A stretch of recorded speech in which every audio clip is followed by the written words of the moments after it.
आणि शासकीय कर्मचाऱ्यांना लाडकी बहीण योजनेचा लाभ घेणं भोवलंय। घेतलेल्या संपूर्ण लाभाची वसुली करण्यात आलेली आहे। कारवाई सुद्धा प्रस्तावित करण्यात आलेली आहे। लाभ घेणाऱ्या महिला कर्मचाऱ्यांवर कारवाईची टांगती तलवार आहे। बुलढाणा जिल्ह्यात शासकीय कर्मचारी असताना सुद्धा मुख्यमंत्री लाडकी बहीण योजनेचा लाभ घेतल्याचा धक्कादायक प्रकार समोर आला। शासनाकडून महिला बाल कल्याण विभागाला वेगवेगळ्या विभागात कार्यरत असलेल्या 196 कर्मचाऱ्यांची यादी मिळाली होती। या प्रकरणांची चौकशी केली। 190 कर्मचारी हे अर्धवेळ आणि 2.5 लाख रुपयांपेक्षा कमी उत्पन्न असल्याचं आढळल्यामुळे ते पात्र ठरले।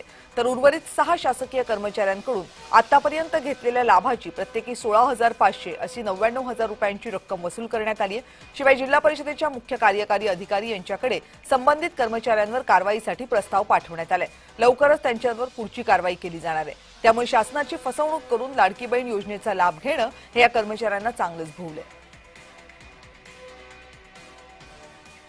सेवार्थ आयडी असल्यामुळे शासनाकडनं ते शासकीय कर्मचारी आहे अशी यादी ती प्राप्त झाली, परंतु पडताळणीनंतर त्या पात्र आहेत। त्यामुळं बुलढाणा जिल्हा परिषदेमध्ये जिल्ह्यामध्ये एकूण फक्त 6 कर्मचारी असे आहेत की जे शासकीय कर्मचारी आहेत आणि त्यांनी लाडक्या बहिणीचा लाभ घेतलेला आहे। ते शासकीय कर्मचारी जे आहेत त्यांच्याकडनं वसुली करण्यात आलेली आहे आणि त्यांच्यावर प्रशासकीय कारवाईचे प्रस्ताव या 8 दिवसामध्ये माननीय मुख्य कार्यकारी अधिकारी यांच्याकडे देण्यात आलेला आहे। त्याच्यावरती प्रशासकीय कार्यवाही होऊन त्यांच्यावर जी योग्य ती कारवाई शासन नियमानुसार करण्यात येणार आहे।